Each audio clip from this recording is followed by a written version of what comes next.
Well, hey, it is good to be with you this morning. Thank you guys for coming and joining us for this sermon series, looking through the different questions of Jesus. I don't know about you, but for me, it was eye-opening to see how much Jesus packed into some of these questions. I hope you have been challenged and encouraged as we've been learning from Jesus as we unpack these passages. Now, some of you know that I play tennis. I've been playing for a long time, but I'm really not that good. So I'm a good practice player, actually. But in real match situations, I'm awful. So my buddy Malcolm and I were playing doubles for a league match at the Hong Kong Football Club 2 weeks ago. It's the start of the new tennis season. And so I'm feeling nervous and jittery all at the same time. My heart is pounding out of my chest, which is never a good thing when I play tennis. Well, anyway, Malcolm and I, we jump out to a 5-0 lead, 5 games to nothing. By the way, in tennis, for a set, if you want to win the set, it's first to 6 games. You got to win by 2. So you can win 6-1, 6-2, 6-3, 6-4. But if it's 5-5, you got to go all the way to 7, okay? So Malcolm and I, we jump out to a 5-0 lead. All of our shots are going in. It's going exactly where we want them to go. We're playing aggressive and consistent all at the same time. I mean, even my serve had a little bit more power, had a little bit more zip than it usually does. I'm feeling it. We're feeling good. We're on cloud 9. We're rolling our way to a victory. And so match point comes along. A ball comes to me. I hit a forehand, pretty good forehand. It pins the opponents in their corner, and they launch a ball, and Malcolm's right at the net. He smashes it, and we think we won the point. But our opponents, they blindly stick their racket out, and they block the ball back, and it bounces in the court. They win the point. Okay, just 1 point, but there's a little seed of doubt that's creeping into my mind, okay? But it's just 1 point. I still think we're gonna win. So we go to the second point. A ball comes my way. It's normally a shot that I would hit for a winner 9 times out of 10, but for this one particular shot, I completely miss it. I shank the ball, which means I hit the frame of my racket instead of the strings of my racket, and the ball sails completely out. So they win the second point, and then a third point. They slowly claw their way back, and they win a game, 5 games to 1. So now this doubt that was just a seed is a little stronger. But, we're still up by 4 games. I still think we're going to win. I try to convince myself that we're still going to win, but the momentum completely shifts. They are hitting all their shots in. We are missing all of our shots. And slowly, they win a second game very convincingly, and then a third game. And then now it's my serve, which was a weapon. And remember, I had a lot of power on my serve, but for some reason, I couldn't get a single serve in. 4 double faults in a row, 5-4. 5-5, 5-6. Tennis is a very funny game. It's completely mental. You have to have such confidence and belief in yourself if you want to be a good player. And if you could have just seen mine and Malcolm's body language for that final game, it would have told you everything. Shoulders were slouched. We were staring at the ground. We weren't even talking to each other between points. Neither of us truly believed that we could win. And so one of the worst feelings as a tennis player is when you lose belief in your ability to make any shot at all, any ground strokes at all. And that's where I was. Any ball that came my way filled me with dread because I had no belief that I could possibly hit the ball in. And so we lose the set 5-7, heartbreaking. But the silver lining in all of this is that I get to use that story as a sermon illustration. So that's good. But here's what I learned from that terrible, terrible experience. Disbelief is gradual. Disbelief, falling into unbelief is gradual. When we were winning 5-0 and we lost that first point, that doubt in myself, that unbelief in myself was just a little seed. But by the end of the set, it was a torrent and I couldn't escape it at all. Now, it's one thing to lose belief in your forehand or backhand. It's another thing altogether to lose belief in God. Now, let me clarify what I mean. There are many types of disbelief. There's the type of disbelief which is simply a rejection of an idea. I don't believe in other religions. I don't believe the world is flat, and I definitely don't believe the United States will ever win a FIFA World Cup. There's just some things that will never happen, and I never believe that they will, okay? So that's one form of disbelief. But there's another form of disbelief, which is a gradual slide towards unbelief. At one point in time, you wholeheartedly believed in something, and now you don't. At one point in time, you wholeheartedly believe that God loves you and will bless you, but you start living through life and living through different experiences, and now you don't. At one point in time, you believe that God is going to make the world a better place, but you read the news and you see the injustice in the world, and now you don't. And so what we want to do today is to focus on one particular belief, which is this. At one point in time, you believe that God provides, but now you don't.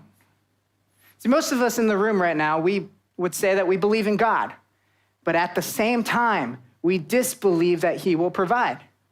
Because if God truly does provide, why do you clutch onto your finances so tightly? Some of us, we come into church on Sundays and we sing a song like Jireh, which is about God providing. We sing a song, we love the song Jireh, it's awesome. But then on Monday, we go back to our jobs that we have no passion for, that we want to leave, but we don't want to leave because we like the security of the paycheck and the health benefits. We don't believe that God will provide. Or some of us, we're around people that are really inspirational. We love seeing how they really take a leap of faith and do what God calls them to do. Some of them go off and become missionaries, or they step into ministry. And it's so inspirational for them. But when it's our turn to take that leap of faith, oh no, you're too scared because you don't believe that God will provide everything that you need. See, no matter where you are on this spectrum of faith, something that we all struggle with is disbelieving that God will provide. And that's what we want to look at today. So we're jumping back into the Gospel of Mark. If you were with us 2 weeks ago, we read Mark chapter 9, where Jesus asks, "Who do you say I am?" If you missed it, please go and listen to that after this, because it's quite appropriate, because what we're going to study today is actually the chapter that immediately precedes it, Mark chapter 8. Where Jesus asks the question, do you still not understand, okay? So let me set the context that I think is important for you to know. In the Gospel of Mark, there are 2 mass feeding miracles that are recorded, where Jesus multiplies bread and feeds a multitude of people. The first one is in Mark chapter 6, where he multiplies bread and he feeds 5,000 people. The passage we're going to read today in Mark chapter 8 is the second time he's doing this, and he multiplies bread and serves 4,000 people. But the important thing to know is that what we are reading is actually, in fact, the second time he's done this. And this will factor in to what he says, especially when he says, do you still not understand? So actually, let me get a running head start. I'm going to read to you the entirety of the first miracle, okay? The verses are not going to be on the screen. So just sit back and listen and pay attention. I'll highlight some details that I think are important for you to pay attention to. So Mark 6, verse 34, when Jesus landed and saw a large crowd, he had compassion on them because they were like sheep without a shepherd. So he began teaching them many things. By this time, it was late in the day, so his disciples came to him. This is a remote place, they said, and it's already very late. Send the people away so that they can go to the surrounding countrysides and villages and buy themselves something to eat.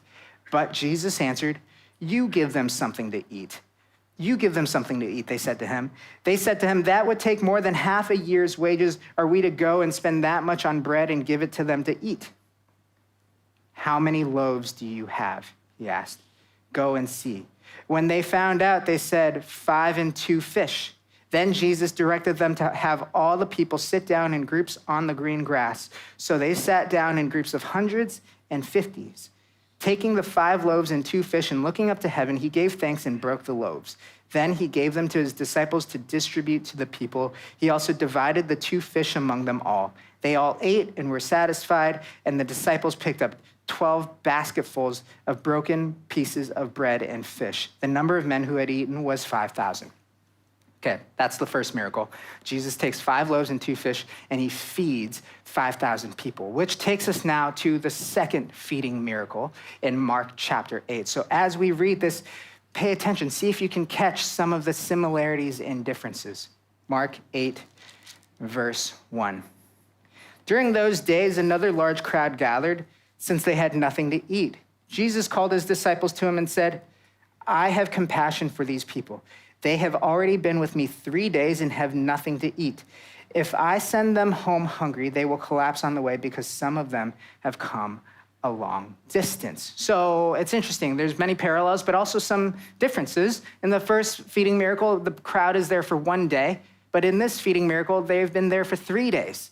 In the first miracle, it says that Jesus had compassion on them because they were like sheep without a shepherd. So he really cared about the state of their spiritual walk. But in this miracle, it says that he had compassion on them because they were hungry. He cared about their physical state. And so there are some slight differences, but the parallels continue.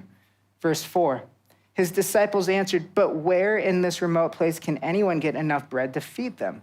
"How many loaves do you have?" Jesus asked. "7," they replied. And so parallels continue. They're in a remote place again. And again, the disciples are worried about getting enough food for all the crowds that were there. And then Jesus asked the question, "How many loaves do you have?" He actually asked that question he actually asked that exact same question in the first feeding miracle. The exact same words, the exact same phrasing. It's the exact same thing. And so I imagine for the first feeding miracle, he said that with compassion. "Oh, how many loaves do you have? Okay, let me multiply it for you."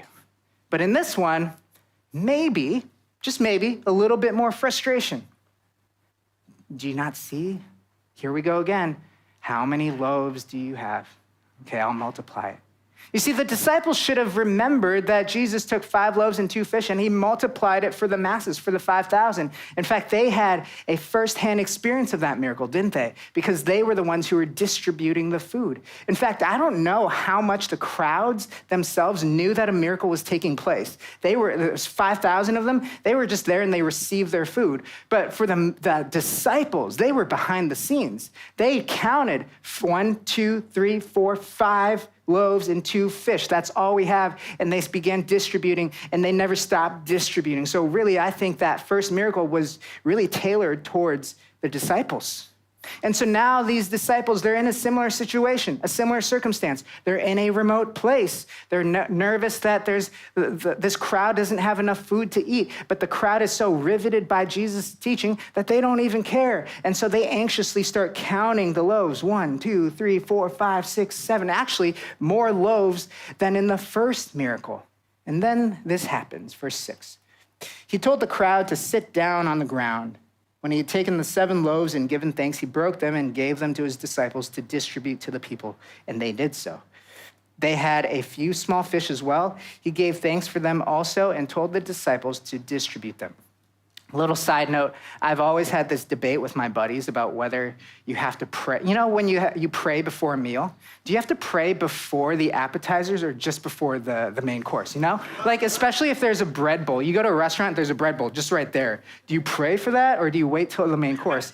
And I guess this passage teaches us, well, actually just pray twice, right? He prays before the bread and he prays for the fish. Now, I don't know if that's prescriptive, but I don't think it could hurt us to pray twice. But the main message here is that the disciples, again, get a firsthand experience of this miracle that's going to happen. Verse 8, the people ate and were satisfied. Afterward, the disciples picked up 7 basketfuls of broken pieces that were left over. About 4,000 were present. After he had sent them away, he got into the boat with his disciples and went to the region of Dalmanutha. So a lot of people make a big deal about the number 7. If you notice, 7 popped up several times, 7 loaves, 7 basketfuls. And they would say that 7 is a Gentile number. It's a non-Jewish number. So this miracle was directed towards the non-Jews, the Gentiles, whereas the first miracle was directed towards the Jewish people. Take that for what you will. What's important for us to catch, what's important for us to see is that there was bountiful leftover. There are basketfuls of leftovers. And so these disciples, you hope that after this second miracle, that they get it, that Jesus is one who provides more abundantly than they could ever imagine. But I don't think they do. They forget that Jesus provides after the first miracle, and we will see as we continue to read that they will forget even after this second miracle. And that brings us to the principle of this first half of the passage, and that's this. Forgetting is the first step to disbelief.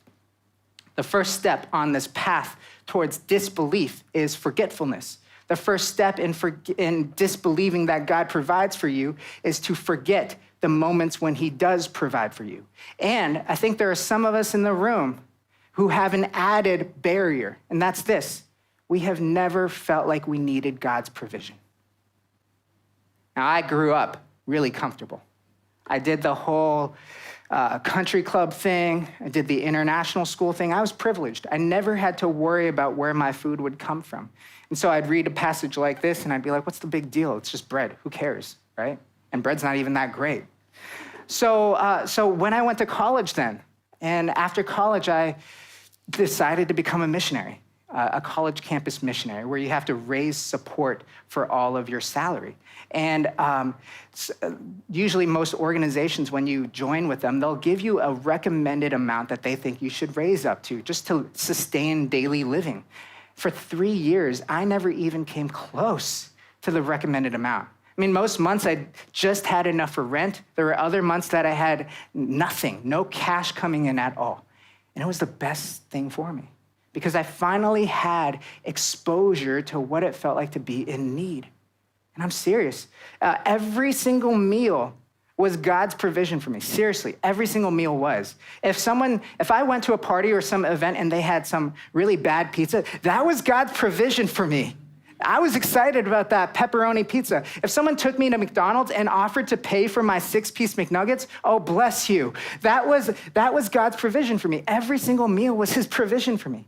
But it wasn't just the small ways that I saw him provide in that season. He provided in some massive ways as well.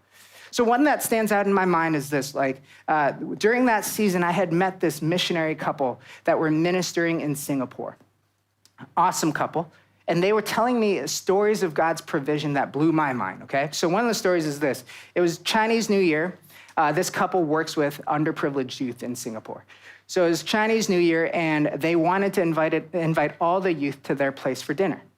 Like 20 to 30 youth to come to their place for dinner. Here's the problem. They had no food, and they had no money whatsoever.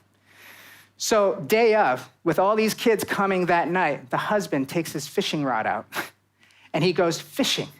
Now, normally when he fishes, he catches like 2 or 3 of those small little fish for a whole afternoon of fishing. But on this particular day, he was just reeling in fish after fish after fish, 10, 20, 30, 40, 50 bucketfuls of fish. Every single kid had enough fish to eat. It was the feeding miracle in real life. It was amazing. Now, the reason I tell you this story is because after he told me that account, he pulls out an envelope of cash and he places it in my hand. And he says, you need to know that God provides. Oh, can you believe that? I couldn't believe it. This missionary couple who were ministering out of their poverty, who literally had to fish to have enough food for an event for kids, out of their poverty, they give what little they have and they place it in my hand and they say, you need to know that God provides for you. And in that season, it was difficult. They didn't know my situation specifically. But I couldn't figure out how to pay rent or school or anything. It was a difficult season.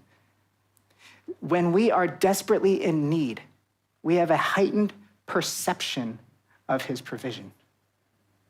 And I thank God for that season because I had a heightened perception of God's provision. And now that I've gotten comfortable and I have a salary, I've lost my perception of his provision. And the less I perceive his provision, the more I forget. And now I find myself more stressed and more anxious than when I had no money. I'm more stressed and more anxious and worried about whether God will provide. And it all stems from forgetting. Forgetting is the first step to disbelief. And so now moving on. The disciples, they witness 2 feeding miracles of Jesus, and they forget that he is the God who provides. And we know that because of what is written next. So let's keep reading. Verse 11. The Pharisees came and began to question Jesus. To test him, they asked him for a sign from heaven. He sighed deeply and said, why does this generation ask for a sign? Truly, I tell you, no sign will be given to it. Then he left them, got back into the boat, and crossed to the other side. So there's this very interesting interlude. It doesn't seem to connect. There's a shift from the focus on the disciples, and now we're focused on the Pharisees. Now, the Pharisees are a religious order. And they constantly oppose Jesus. At every step along Jesus' ministry, they oppose him and they challenge him. They want to test him by asking questions that would stump him or asking for signs like this. But it's important for us to know that it's not like they were actually looking to engage in dialogue with Jesus. It's not like they were actually looking for a miracle or a sign. They were looking for another way to discredit Jesus. That was their motivation. Again, it wasn't like they were one step away from believing and they just needed one miracle that would push them over the edge, right? It's that they were looking for more reasons to discredit Jesus. They did not believe. They had a hardened unbelief in Jesus. And I think Mark interjects this little thing with the Pharisees because he's going to compare the disciples to them. Actually, the disciples are becoming much more like the Pharisees. Next verse 14. The disciples had forgotten to bring bread except for one loaf they had with them. So quickly switch back now to the disciples. They're in this boat and they're ashamed and they're embarrassed that they only have one loaf with them. They're nervous about that. And this is now the third time they don't have enough bread. First time was with feeding the 5,000. Second time, feeding the 4,000. And now they're in this boat and they only have one loaf and they're so embarrassed. But Jesus is not going to respond in the compassionate way that he did before. Oh, how many loaves do you have? He's not going to say, how? You have one loaf? Okay, let me multiply it by 12, okay? He's going to respond by rebuking them. He's going to give them a warning. Here it is. Be careful, Jesus warned. Watch out for the yeast of the Pharisees and that of Herod. They discussed this with one another and said, it's because we don't have enough bread. So when it comes to bread, yeast is very important because yeast causes the bread to rise. That's what's called leavened bread. So a lot of what we eat from the bakeries here in Hong Kong, it's leavened bread. But in ancient Jewish culture, yeast carried a negative connotation. Yeast was a metaphor for sin and corruption and wickedness. And so when Jesus says, beware of the yeast of the Pharisees and that of Herod, he's saying, be careful of their hardened unbelief in Jesus. And be careful because like yeast, it can infect the whole batch. And as if on cue, the disciples respond so silly. They respond in a way that demonstrates their unbelief. Oh, he's mad because we didn't bring enough bread. No, he's mad because you keep forgetting that he provides. And soon that forgetfulness, like yeast in a batch of dough, will balloon and will grow to a hardened unbelief. And Jesus continues. Aware of their discussion, Jesus asked them, why are you talking about having no bread? Do you still not see or understand? Are your hearts hardened? Do you have eyes but fail to see and ears but fail to hear? And don't you remember? He launches into this barrage of questions. Now, this is an experience I hope to never experience, okay? Because when you experience a line of questioning like this from your boss or from your spouse, you know you done messed up, right? And so the disciples here, they mess up. But within this barrage of questions is the theme question for our sermon today. Do you still not understand? And actually, all the questions here are really saying the same thing. Are you so hardened that you don't understand? Are you so blind that you don't understand? Are you so deaf that you fail to hear or see and understand? Now, what's interesting is that this passage is sandwiched between two healing miracles. Okay, what we read today, what we are reading and what we will read today is sandwiched between two healing miracles. The first healing miracle, before everything that we've read, is where Jesus heals a deaf and mute man and causes the man to be able to hear. The healing miracle that happens immediately after what we're going to read is where Jesus heals a blind man and causes him to see. And when you put these passages together, all three of these passages together, the message is that God is going to help the blind see and the deaf hear. He's going to help them do that. And really, he's talking about the disciples. Because the disciples have eyes, but they don't see. The disciples have ears, but they don't hear.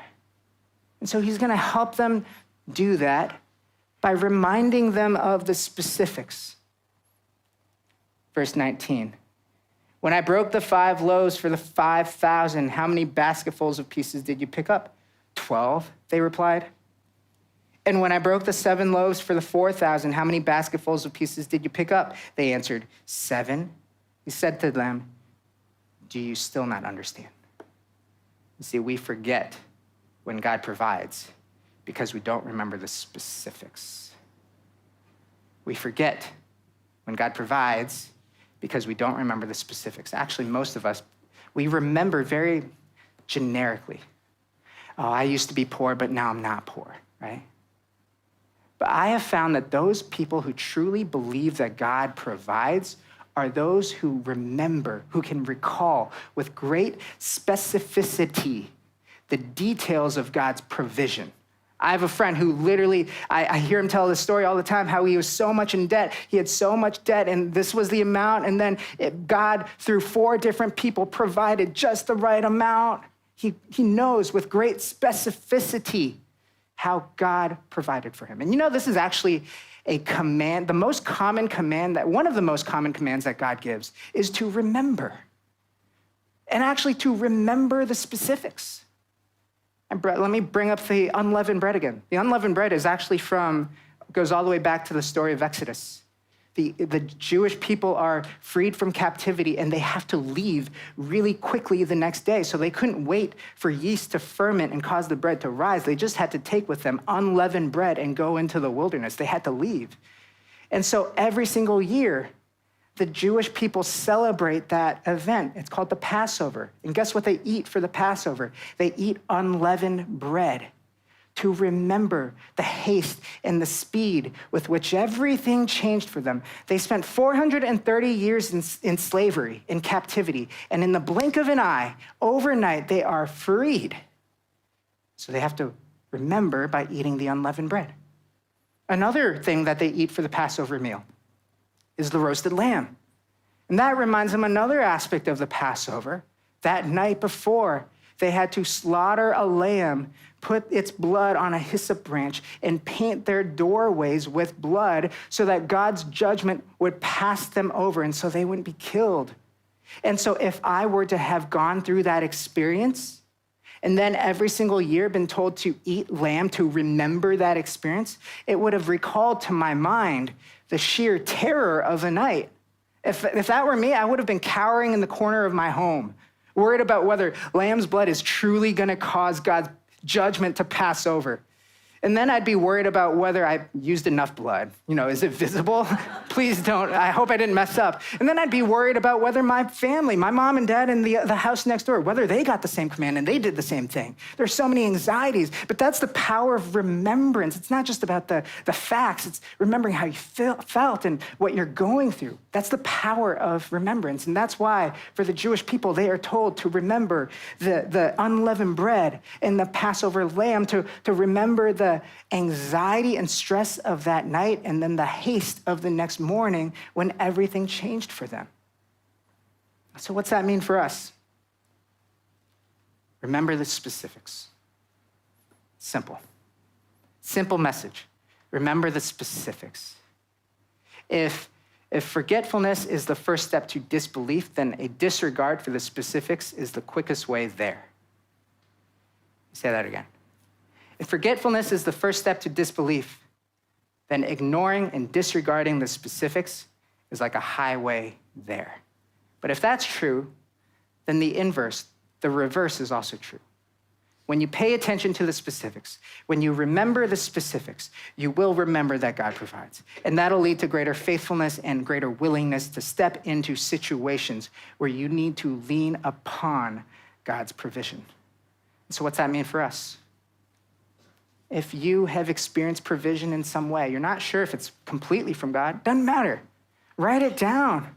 Write down the specifics, journal about it, tell other people about it. Maybe mark in your calendar that specific day so you can commemorate it on an annual basis. Do whatever you got to do to remember the specifics. Remember how you felt. Remember how much you needed God to provide. Remember the stress and anxiety leading up to that provision. Remember the elation of being provided for after the fact. Remember all those things, because you will face an insurmountable obstacle sometime in your life where you will have to lean upon your memory of God's provision.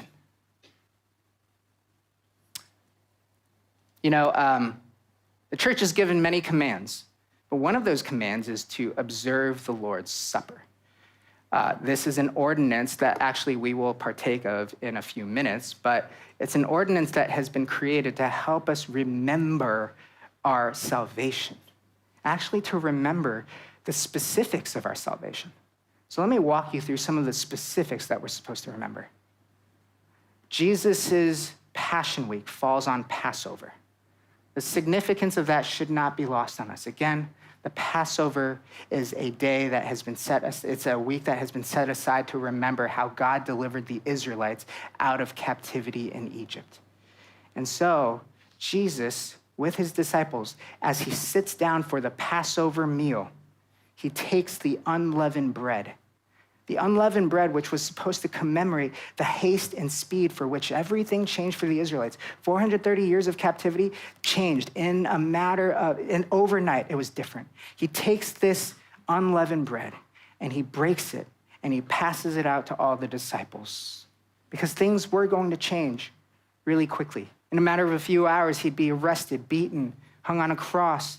He will die. In 3 days, he would rise again. And then anyone who calls upon him as Lord and Savior, regardless of whether you're Jewish or Gentile, anybody is going to be saved from sin overnight. And he says, anyone who receives this bread, he calls himself the bread of life. Anyone who receives this bread will receive new life. And just like 5 loaves fed 5,000 and seven loaves fed 4,000. This one bread is sufficient for all the world. Now, another custom during the Passover meal is that the Exodus account is read. The entire story is read. I imagine Jesus reread the Exodus account, every single plague, every single miracle, culminating with the 10th and worst plague, the death of every firstborn, and how the Israelites were preserved because they took lamb's blood, they painted it on their doorways. There was salvation in the blood. The blood caused God's judgment to pass over them. And so as Jesus finished reading that passage, then takes the cup. It says, "This cup is my blood, poured out for you." See, we're all supposed to face judgment, but because my blood has been poured out for you, God's judgment passes over you. That's an aspect of our salvation. Remember the specifics of our salvation. Because when you remember the specifics of our salvation, you will never doubt that God is in fact Jehovah Jireh, the God who provides. You know, the main lesson behind the question, do you still not understand, is really, don't forget.